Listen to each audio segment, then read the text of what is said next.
Just look at the scriptures. Now, who committed sati? If you're saying it's a part of our original scriptures, did goddess Sati commit sati? Her husband was Lord Shiva. He couldn't die, right? He wasn't born. He couldn't die. That's not our definition of sati. Even she didn't commit sati. Who committed sati? Yeah? The Chanakyan approach to a state was that the state should be minimalistic, should do a few things that only the state can do, and leave the rest to society. I am a supporter of a Chanakyan state. This can only happen when the society is also strong, when the society is not expecting the state to do everything. And our first choice should not be, we want this done, let's go find some bureaucrats. If we can do it ourselves, our first choice should be, let's do it ourselves. I started writing maybe 2004, 2005. It was going around to various publishers. All of them were rejecting it. Some of them said that I'm kind of alienating every reader segment. One of them was actually willing to publish it. They said, you have these Gyan sessions every second, third chapter. They said the storytelling pace is very good, but every second, third chapter, and you get into these philosophical discussions, and you're quoting the Vedas, and they said this will scare people. This has to be removed. But to me, that's the core of the book. So I refused to remove it. So then, of course, it was rejected there as well. Finally, I self-published my first book. Hello and welcome to the Statesman Talk with me, Deepti J. Verma. Today we are being joined by Amish Tripathi. His books have sold in millions and have been translated into a lot of Indian and international languages, and work as a gateway to understanding Indian history and mythology, as well as a bridge connecting the past and the present. He's also worked as a diplomat and a cultural ambassador for India in the UK, and is now today here with us. Thank you for joining us, Amish. Pleasure being here, Deepti. Thank you. As I said, your books work as a gateway. You know, like it's like the first gateway that anybody wants some kind of an education about, you know, our gods, our goddesses, and understanding our epics, also Ramayana and Mahabharata. But you were an IIM's Calcutta graduate who started a corporate career for a long time. When did that switch happen? How did you get into doing what you do and authoring these books? I wrote my first two books along with my job. So I started writing when I was still a banker. 2010 was your first book. It was published in 2010. I started writing maybe 2004, 2005. I resigned in 2011 after my second book. And I started writing my second book when the first book had already been written, which was around 2007, 2008. It was going around to various publishers. All of them were rejecting it. And for 2 years, it was kind of going around. And Why do you think there was resistance? Actually, I got pretty detailed feedback from some of them. Some of them said that the book is too long, and that if you have to be a bestseller, apparently you cannot hold attention for more than 100, 150 pages. Some of them said that I'm kind of alienating every reader segment because the youth apparently wouldn't be interested in this because they'd be interested in campus romance novels or something light. And the older people may not like it because I'm taking a respectful but a different interpretation.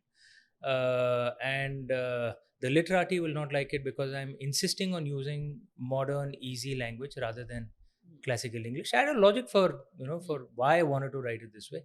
But they said essentially this is a guaranteed flop. One of them was actually willing to publish it. They said, but he said, you have these Gyan sessions every second, third chapter. They said the storytelling pace is very good. So you can get through 450, 500 pages quickly. But every second, third chapter, you want to have... And you get into these philosophical discussions and you're quoting the Vedas, and he said this will scare people. This has to be removed. But to me, that's the core of the book. So I refused to remove it. So then, of course, it was rejected there as well. Finally, I self-published my first book. I took off in the first week itself. Do you think this kind of resistance towards...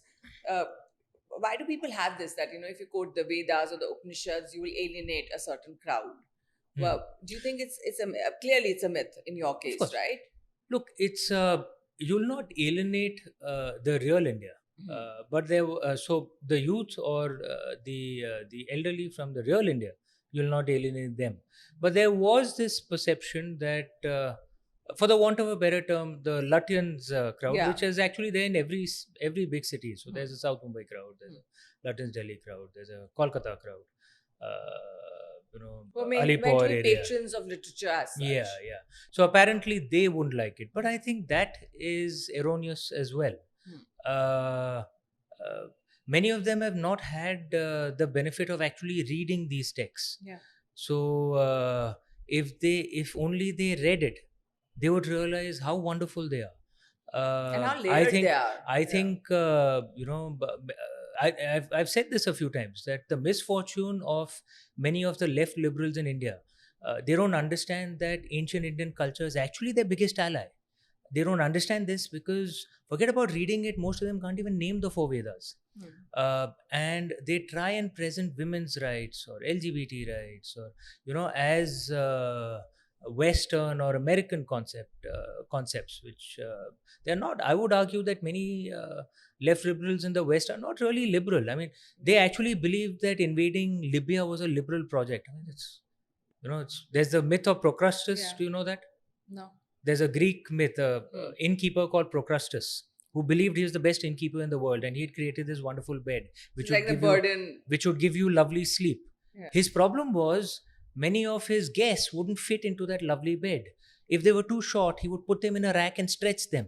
And if they were too tall, he would chop off their feet so that they'd fit into that perfect bed and get good sleep. And he didn't understand why his customers hated him. Okay, because he was only doing what he thought was good for them. Right. This is actually what Western liberals are. Okay, that one size fits all kind of. That you don't have a right to your point of this. That's not liberalism. That's extremism. Yeah, they're like Procrustes, right? And if Indian left liberals realized that their greatest ally is actually ancient Indian culture, just read those texts. You don't have to take my word for it. They're all, sadly, many of them are not translated, so you may need to learn Sanskrit or an Indian language, but some of them are. And please don't read the British Raj era translations. They are terrible. Yeah. Most of them are wrong, and mischievously wrong often. Many of the books that have been written in the first few decades in independent India, most of our historians will be shocked to know they didn't know Sanskrit. Okay, and people who've written our textbooks, okay, history textbooks, they didn't know Sanskrit. It's like someone writing a textbook. Yeah, like someone writing a textbook on French history without knowing French. Would you accept that? Now, and what credibility would there be in what they are quoting? Because they haven't read the source text. Yeah. They've only read British era translations. So yes, perhaps this bias is there. The best way around it is tell them to just read our text. Tell the left liberals, you'll realize this is actually your greatest ally. And if you don't want to get to reading those texts, read my books. Actually, many of them are reading my books. So yeah, your books are highly popular. When you created this universe, did it just come to you? Are you like a fly on the wall when you imagine it? Are you one of the characters who delves into dialogue with the gods? How did you come about? I had written no fiction before Immortals of Meluha. Nothing. In fact, I would say I didn't even do anything creative. I was always a voracious reader. In our family, everyone reads a lot. I read at least 5-6 books per month. I've been reading at that pace for decades. But I was a very academic-oriented kid, so as left-brained as they come. BSc Mathematics, IIM Calcutta MBA. I was active in sports as well, so boxing, gymnastics, up to the state level also. I have a slightly crooked nose. It's a whole boxing injury. But I never did anything creative as such. So even today, after having written 11 books, I still can't explain where it comes from. Is it like that mathematician Ram Mandir, who said the Devi just blesses? I believe Lord Shiva blesses me. And I don't care if some people find it strange. I genuinely believe it's the truth. Lord Shiva, why I don't know. There are many more deserving candidates than me to receive the story, but he blessed me. And I can actually see that universe. So I write what I see. Many have told me that my books are very kind of visual, because it doesn't come to me as words. I actually it comes to you. I see unfolds. it. I see it. Yeah. Like I see it. Like I'm seeing you guys here. But in many ways, it's more real, because out here I can't hear your thoughts. I can't feel your emotions. But in that universe, I can, of all the characters. 4D. It's which is why I love writing so much.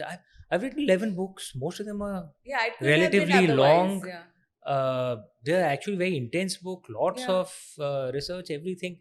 It it it it cannot happen unless A gift. it's a blessing. It's a Yeah. blessing. It's a blessing. And I need to keep writing till that blessing comes. I don't know when he'll stop it. So Will you be write like I'm a Devi Bhakt? Would you be writing a Devi series at some point? I have some ideas on the Devi. Any Shaivite tends to be Shakti a Bhaktas, worshipper yeah. of Shakta as well. Yeah. Tends to be a Shakta as well. Yeah, but I have written on strong women and Yeah. a separate book on Sita Ma Sita Ma. Yeah. separately. Yes. As you said, even about feminism, you think the Indian texts like Mahabharata and Ramayana, they have a lot of space for powerful Indian They women do. characters. They do. That's there in the text themselves. Yeah. Right. Bad things happen to women characters, which some in the modern day say that's patriarchy. But bad things happen to men characters also. No, it's a Mahabharata. There's Suffering war. happened both ways. It's So what is that? Now a misandry, happening out there? No, it's a story. There are characters. Good and bad things happen, but the key point is that the women have agency as well. Unlike many other storytelling traditions, unlike many other legends, they make their own choices and live with the consequences, positive or negative. And it's not just in our texts. We had the Rig Veda, our most ancient scripture, and perhaps the most ancient scripture in the world, has hymns written by women, by rishikas. Yeah. So in So we effect, had women scholars back then. we had the equivalent of women prophets. Show Yeah. me other cultures, which had this, right? Adi Shankaracharya ji's debate was with Mandana Mishra was actually judged by a woman, Ubhaya Bharati. She judged Adi Shankaracharya ji, right? The Vallabhi University, an ancient university which was destroyed by invaders, like many of our universities. It was founded 2000, maybe around 2000, a little over 2000 years ago, by women, right? Women who ruled in their own name. We had various traditions and examples like this. Even the example of Sati is used very often. There's a book by Meenakshi Jain which speaks of how the myth that Sati is an ancient tradition and it's India's original sin. Okay, let me explore when do this. you date it to? Let me explore this through our scriptures themselves. If you say it's an ancient tradition, it should be there in our scriptures. Let's look at our entry level scriptures, Ramayana and Mahabharata. Upanishads and Vedas are at the graduation level. Brahmanas, Aranyakas are later. But entry level is Ramayana, Mahabharata, right? Make a list of widows in the Ramayana and Mahabharata and tell me who committed sati out there. They went on to rule their kingdoms, actually. Did Ma Kaushalya commit sati? Did Ma Kaikeyi commit sati? Did Ma Sumitra commit sati? Did Mandodari commit sati? Okay, let's go to Mahabharata now. Who committed sati there? Did Matsyagandha, Satyavati, did she commit sati? No. Did Kunti Ma commit sati? No. The truth stares us in the face and then we don't see it. Just make a list of widows. No, who committed sati out there? It's not there in our ancient scriptures. Meenakshi Jain suggests in her book on Sati that this emerged as a reaction to invaders. It was, a way to keep your honor, to escape their which you saw in the modern day as well. So many Yazidi women, and sadly, much of that suffering has been airbrushed out of our modern discourse. When ISIS terrorists were selling them into sex slavery, gang rape, so many of them actually committed suicide. They'd rather die. Many of them actually burned themselves. Many of the Yazdi women, rather than suffer this. Our invaders, the invaders who came to India, were a lot worse. And this is where it actually emerged. And this is being put as an original sin of our culture. And when the truth stays, just look at the scriptures. Now, who committed sati? But nobody fact checks, right? No, but this is, who doesn't know Ramayana, Mahabharata? Just make a list of widows. Who committed sati? If you're saying it's a part of our original scriptures, did goddess Sati commit sati? Her husband was Lord Shiva. He couldn't die, right? He wasn't born, he couldn't die, right?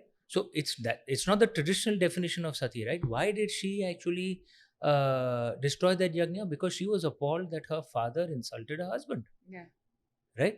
That's not our definition of sati. Even she didn't commit sati. Who committed sati, yeah? The truth stares us in the face, and yet every time you speak of women's rights, the first thing you're told, India, the place where you burn women and it's sati. We didn't do that. We didn't do that. In fact, Europe had witch burnings. Yeah. From the 14th to the 17th century. Salem and Estimates say around 100,000 women were burnt, mostly in at the stake, Germany, France, and the British Isles. even America. Yeah, and Salem, which happened later in right. the 18th century. And these are the people who actually give us Gyan. Actually, they were doing it, not us. Maybe that's why they thought it's normal. Yeah, your role as a cultural diplomat when you were in the UK, did you get into? I mean, I've seen your speech at the Oxford Union where you've talked about the Dharmic traditional way versus the Abrahamic religions. Was this what you went to do? To maybe turn around some narratives about the Hindu religion, and how did you deal with the Indian diaspora there? Yes, and it was one of the Part of the things job. driving me. It was actually one of the key parts of the job. We have to engage with the Westerners, and I don't think we should be doing shouting and screaming. That never works. We must engage respectfully, but from our own viewpoint. And I'm not saying our ancient culture was perfect. There are good things in the West that we should learn from. We are speaking in English, right? And I'm not an advocate of removing English from our education system. I'm certainly an advocate that we should know our own mother tongue as well. And as well as we speak English, which I can speak Hindi as well as I speak English. You should be able to read in your mother tongue. Do you think that we is should critical. Learn some subjects in our mother tongue? Yes, till I a think certain we should. age? Yes, I think we should. The medium of instruction being yes, I think that's a good idea.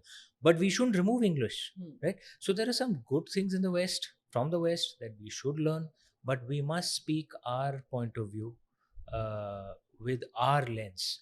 That engagement is very critical, because the Western paradigm dominates not just India, but actually the entire world. Think about it. How is it that practically every national anthem across the world is magically between 30 seconds and 2 minutes? Okay. Why is that? Practically every flag, have you noticed practically every flag is rectangular? Have you noticed that? Yeah. Why? Our traditional flags were actually triangular. Nepal, which has not lost its culture, still keeps its original triangular flag. It's the Western paradigm just coming on everyone, and we don't even realize it. When the slave doesn't even realize that he is in chains, the master's job is done. Okay, that's what the Westerners did to the entire world, and now they force their own version of liberalism on us. I call it neocolonialism. It's not liberal. Liberalism is when we get to do what we want to do, right? That is liberalism. One of the other, charges against our religion is something is about idol worshipping, and that is something that you've spoken a lot about, and you've written a book about it with your sister, co-authored with your sister. Tell our younger viewers, why do you think idol worship is important, or why do you think it still resonates with a certain section of the Hindu Dharma? I'm a very, very proud idol worshipper. You'll notice throughout history, idol worshipping cultures on average tend to be more liberal. I'm not saying we are perfect. Often internal divisions and sadly even decadence tends to happen in idol worshipping cultures, but they tend to be far more liberal. Decadence, ritual? No. That morality, becomes weaker. Yes, it does happen. You notice it in idol worshipping cultures. In idol rejecting cultures, internal unity is strong, which is good. It gives them focus. But they tend to get extremist very easily.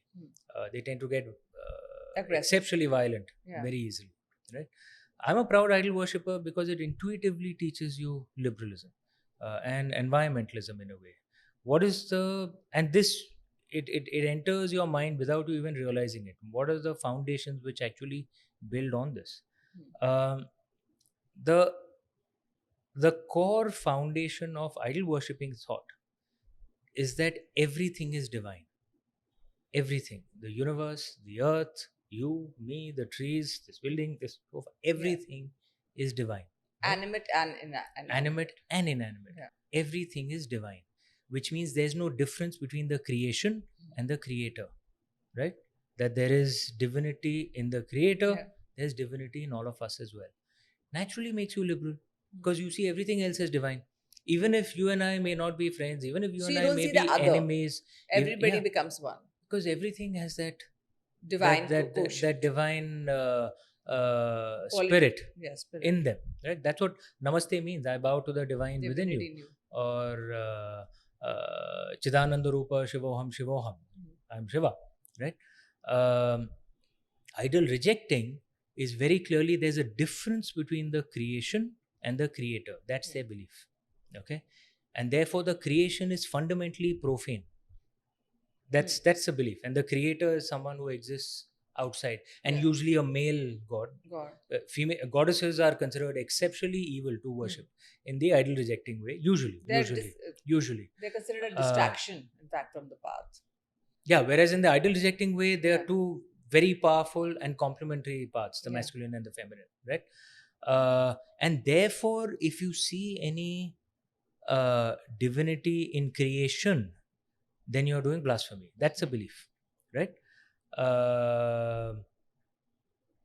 Liberalism comes in intuitively, no? When you see everything is divine. Environmentalism comes in intuitively, because then the resources of the earth are not something to be exploited. Actually, she's a goddess to be worshipped. You think differently, and you naturally become liberal. Again, I'm not saying we are perfect. There are downsides to our approach as well, and we should be conscious of that.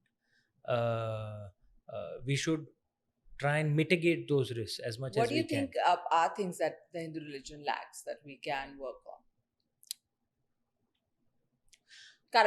Currently, I think large part is actually connection to our historical To our roots. past, our ancestors. What centuries of the Turkic invaders couldn't do, just 150 years of the British achieved.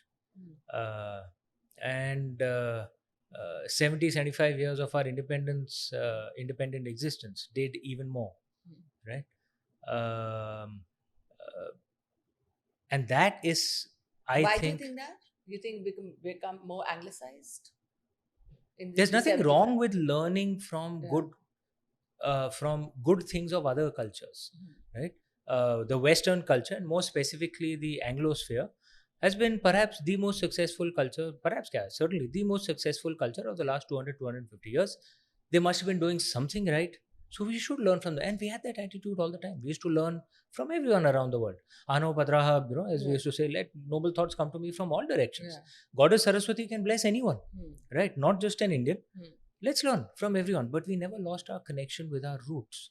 So there's nothing wrong with learning from Westerners, because they clearly did do many things right in the last 200, 250 years.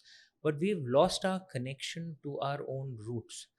That is, to me, the biggest concern. It's not just the deeper philosophical lessons which are important. Even at the most superficial things we have forgotten. Like people can actually debate whether India was a nation or not before the British. Just, come on, okay. People should have read the Vishnu Puran or other things to know that it's a silly question, right? Or so many other things. The way we are building our cities, for example. We see London as a role model, Europe as a role model. They don't have the monsoon season. We have the monsoon season, right? There's a reason why our cities flood practically every year, and then there's a water shortage. So our architecture was more ecologically viable before. It's like our architects and our city planners don't want to accept that actually you're living in an Indian climate, boss. आप जितना भी जतन कर लो, आप गोरे नहीं बनोगे. You're living in India. You're not living in Europe. So what does that mean? You need to have systems set up like our ancestors did, to manage the 2 months of massive downpour that happens year on year, every year for millennia. Yeah. This doesn't happen in Europe. It doesn't happen in most other parts of the world. Okay. India, Southeast Asia, these are the monsoon regions, and coastal China, not as much, but maybe largely India, Southeast Asia. Our cities were organized differently. Our way of life was organized Yeah. differently. What is the Sanskrit word for a year? A year. Year. Varsh. Exactly. Yeah. What's the Sanskrit word for a nation? Rashtra. Bharat. Bharat. Var- Varsh. Varsh. Bharat What's the Varsh. root of this word? I don't know. From monsoon, is it? Varsha. Or Varsha.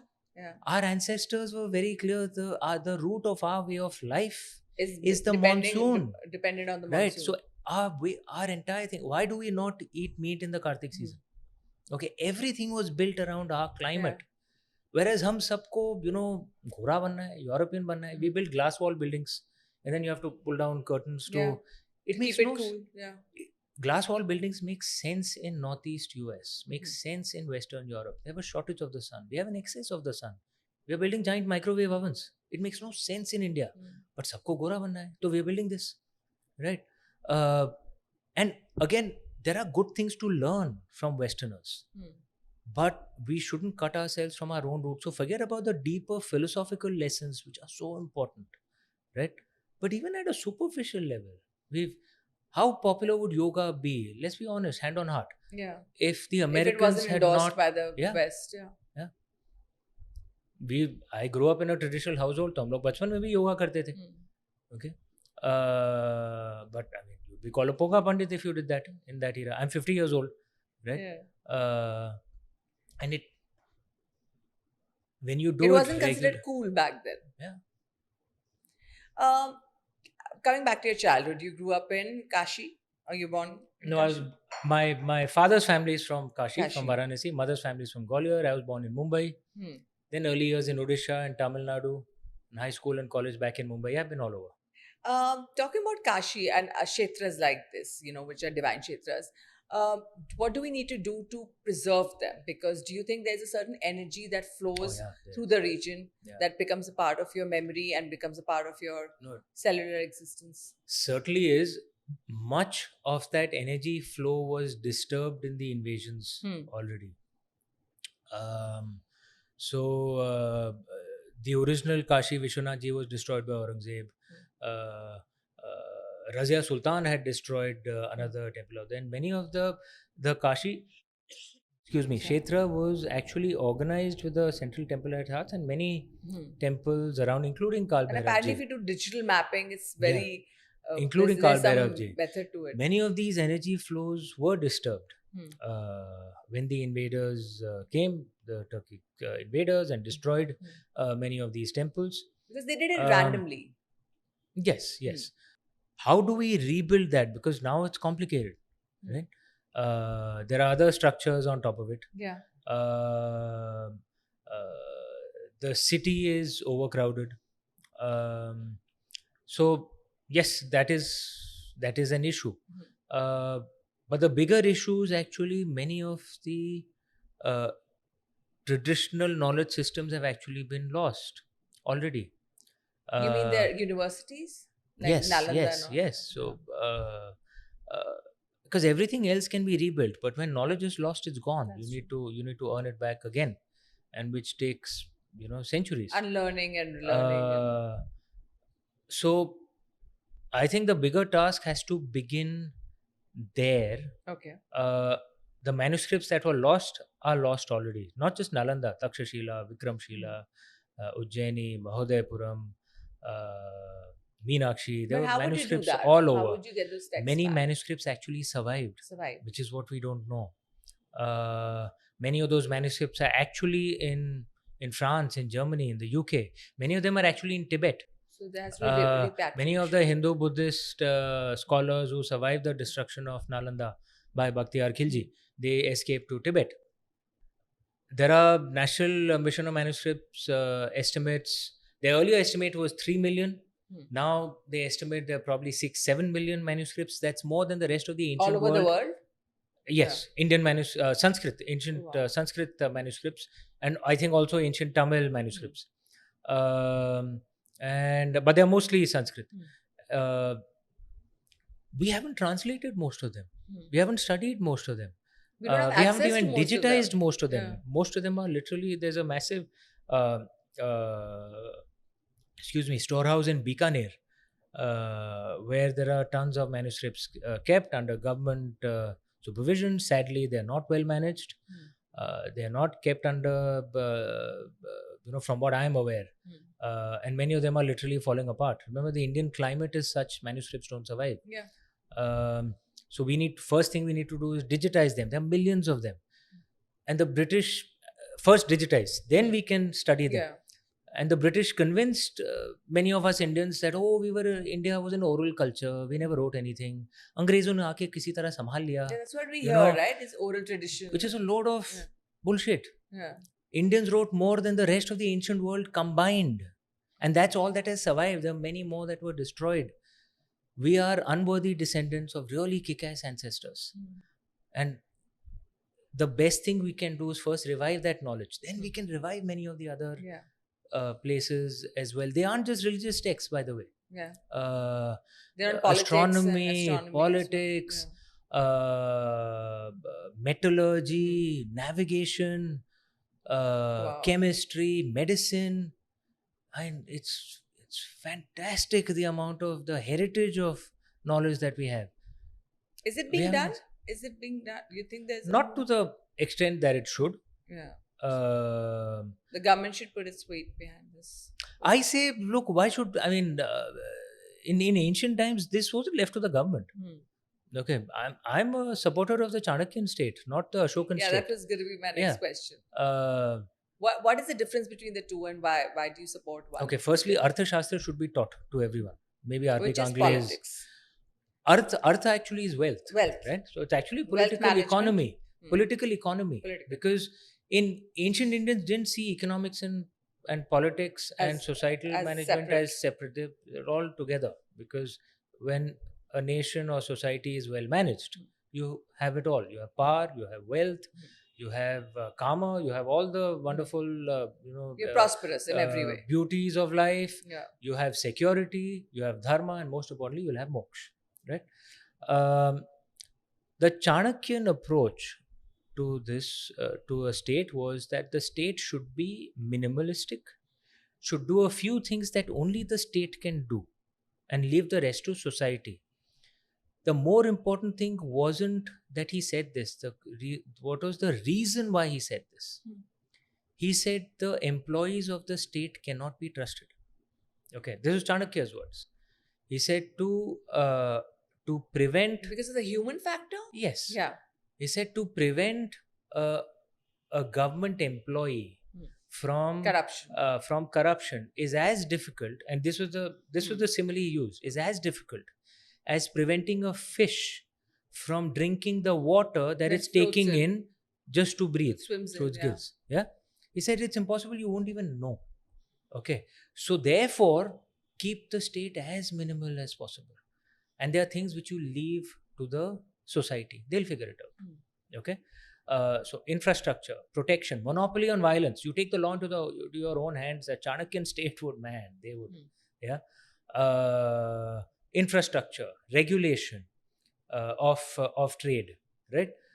Those basics, right? Internal policing, key things, and that he'd listed what the state should do. Leave the rest to society. What you should study, what you should eat, how should, that society, you figure it out. Autonomous. Okay. And the society should live with the consequences, because each community will make its own. Then you can't complain, I made these choices, now things aren't working out for me. Now you decided not to educate your women as one community. You will become poorer. Now you made that choice, now it's okay. You can't complain, now I'm poorer than some other community we which were educated discussing this earlier. You said how society has to live with the consequence of its choices. Exactly. This was the Chanakyan state. So the state should be minimal. The Ashokan state was, the state will interfere in everything. Because the state will... King Ashok used to, and this has been presented to us as a beautiful thing, that he said, I am like the father of my praja. Right? So a father will tell you, like there were days when Bali was banned, for example. we had a ministry for promotion of virtue and prevention of vice. Okay, that was what the Dhammapada was. Now you can argue and debate about whether this was a good thing or a bad thing. It's a choice that states make. But a result of what happened was that the Ashokan state got too unwieldy and didn't have enough resources and money to do what it actually had to do, which is have an army which can defend against invaders. Because it was doing too many other things. And then we lost two invaders. Correct. So I am a supporter of a Chanakyan state. The state should do a few things, leave the rest to us as a society. Now, this can only happen when the society is also strong, when the society is not expecting the state to do everything. And our first choice should not be, we want this done, let's go find some bureaucrats or some politicians. No. If we can do it ourselves, our first choice should be, let's do it ourselves. Yeah. Okay. There are some things we cannot do by ourselves, like giving justice. That you have to leave to the state. Fair enough. Okay. But other things, that's why I say even on this. So what do? I contribute, among the charities that I do is, I give to people who are actually privately finding collections of manuscripts and just digitizing them. That's the first step, yaar. Baki sab baad mein hoga. Digitize them and upload it for free on the internet. All of us should do that. You presented a lot of your gods and characters as vulnerable. They have their own evolutionary journey. Still, you are considered one of literary pop stars, as well as like a Hindu icon in a lot of ways. How have you managed that balance that you've not upset anybody? But if you want to write a story like this, then I don't think there's any better country than India to do it in. I'm not doing anything new. If you're talking about our gods and goddesses being vulnerable, in the Valmiki Ramayana, Lord Ram is forced by his people to give up his wife, and he has to do it. In the Mahabharata, at the end, Ma Gandhari curses Lord Krishna, and Lord Krishna doesn't tell her this blasphemy. He doesn't punish her that how His dare race you. is wiped out. And Ma Gandhari is actually just a human being. Lord Krishna is God himself. Yeah. But he just bows Embraces his hand it, and he says, Ma, as you command. Right? This has been the tradition in the Indian way, that we see our gods and goddesses as role models to learn from. As long as you do it respectfully, there's never any controversy. You're right. On occasion, in some parts of India, there are controversies. I argue that more often than not, sadly, the artists themselves create those controversies for publicity. You guys are in the media space, you know what happens, right? It's much harder to sell without controversy. It's much more hard work, right? It's much easier to just create some controversy. Then you can just sit back. The media will do your job for you. I respect and worship my gods and goddesses too much to try and sell. I'd much rather my books not sell if it has to sell through this route. The second reason why controversies happen is intentions. I think Indians can actually see intentions. Sometimes you can see that movie or a book has been created with intentions that aren't respectful. Oh, jhalakta hai, dikhta hai, right? Whereas if the intentions are, I know this sounds diabetic and theoretical, but you can actually see it in examples. One example is, of course, my books. There are 7 million copies. It's not really a secret. You can Google me, you won't find any controversy, right? But let me give you an example from a movie, right? If you went to Mumbai to a Bollywood producer and you told him, shoot a scene where the main hero breaks the base of a shivling and then carries it on his shoulder and then puts it under a waterfall, that Bollywood producer will tell you, pagal ho gaya kya? Mera ghar jal jayega. But Raja Mouli ji, who's, from all that I can gather, he's a genuinely devout Hindu. Sanatani, right? He's genuinely devout. He doesn't pretend to be. Yeah. Right? When he goes to a temple, now it's become fashionable, so you find many people going to the temple, and you can make out jab kar rahe hain, जब रुद्राभिषेकम कर रहे हैं, गलत हाथ से कर रहे हैं, जैसे बैठे हैं, मतलब दिख रहा है कि भाई जिंदगी में कभी क्या है नहीं, and किसको कौन कर रहे हो यार, I mean, you think Lord Shiva doesn't know what you're doing over, okay? Whereas when Raja Mouli ji does it, you can make out he's been doing it all his life. He's a genuinely devoted person. In his hands, a scene like this becomes one of the most iconic scenes in Indian cinema. No one found controversy around it, right? I'm telling you, Indians actually see the intention. If it's respectful, nothing happens. Your book Suhail Dev, which is a big hit right now, why do you think him as a character, why is he so relevant today? And it's apparently there news that it will be made into a movie. Why is he relevant for the youth of India today? This is a subject I actually want to make a documentary on. I'm actually working on it. The same character? No. And the book is on Suhail Dev. That's, yes, you're right. Lord Shiva has been kind. It's done well. We'll convert it into a movie as well. But there is a manner in which the history of the last 1,000 years, the last 1,300 years has been taught to us Indians. Manipulated. It's been the same set of facts, but how it is shown, selectively picking up some facts and how it's shown. That essentially the last 1,000 years was a history of repeated defeats, one after the other. And we are shown that our ancestors must have been either too non-violent or too cowardly, or that's the belief that has been taught to us. I think the same set of facts actually lends itself to a different narrative. That the last 1,000 years is actually the greatest resistance in human history. The greatest resistance.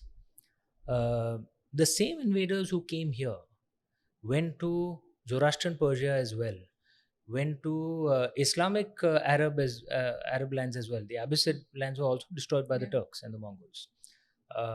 They destroyed. Turkey was actually not Turkey, it was actually Hellenic. It was Greek Orthodox Christian. The Turks conquered, killed all the men, took over the women, made it Turkey. Okay. Eastern Europe, so many reasons. The invaders who came here went to all those places as well. Most of those places didn't even survive a few decades. Not even a few decades. 1,000 साल हो गए, हम आज भी जिंदा हैं भाई. Okay. And the reason for that is our ancestors never stopped fighting. Never. No. You'll lose a few battles, you'll win a few as well, right? That's the nature of war. But you actually lose your culture when you surrender. Okay. There was a time when all these great cultures, Persia, Abbasid, the Arab lands, all of them, they surrendered. Greek, they surrendered. 1,000 saal ho gaye. Yes, we've lost a lot. We lost a lot of territory, lost a lot of things, but we haven't surrendered. For 1,000 years, we kept fighting and fighting. To me, this is the greatest resistance in human history. That story needs to be told. Okay. And it's not just one or two kings, it's like again and again and again and again and again. And so that's why, would you be writing more about these kind of... Yeah, and I'm going to make this documentary too. Yeah. Because this story needs to be told. Our youth needs to know that you are descendants of the toughest people around. You are not descendants of cowards. And my last question would be about the Ram Mandir. You see, you've spoken earlier about how it was a great moment for our cultural renaissance. Why do you think it was so important to reclaim that space? Part of it is this. The resistance. And I think, I made a documentary on this as well, which came out in Geo. I don't know if I'm allowed to mention other media houses here. And it's actually, the documentary was the 4th highest of all non-fiction shows, by the way, of this year's. Only Big Boss and the Kapil Sharma show and Shark Tank have got more views than us. In terms of documentaries, our documentary on the Ram Janmabhoomi is the highest by far. Yeah. And in that documentary, when we were interviewing for it, one of the archaeologists we interviewed was K.K. Mohammed Saab. He's a Malayali archaeologist from Kerala, a legendary archaeologist, and his work was among the things that actually helped prove in court that there was indeed a temple, and more specifically a temple to Lord Ram out there. And he had said something so beautiful that Babar was from Uzbekistan. I'm an Indian Muslim. What do I have to do with him? And this is not a Hindu-Muslim issue. This is an Indian foreigner issue. And this is us reclaiming our heritage. Iqbal Sahab, who was one of the petitioners in the Supreme Court, was actually there at the temple inauguration as well. And I think he'd said, he'd made a statement that if it can be proven that there was indeed a temple of Lord Ram under that mosque, I will be there at the inauguration. And it was proven in the Supreme Court. Again, all these judgments are all public. Anyone can read it. Or if you want a condensed, easier version of it, you can see our documentary. That's how you plug a documentary. But to me, this is, yes, a civilizational issue moment, Yeah. a revival. It's a continuation of that same great resistance. We will not die. We will keep alive that which is most precious, which is our culture. Thank you so much, Amish. Thank you for all the work that you're doing. Thank you. And all the best for all your future endeavors. Thank you. If you like the episode, do not forget to share it and also like, share, and subscribe to all our socials. They are listed below.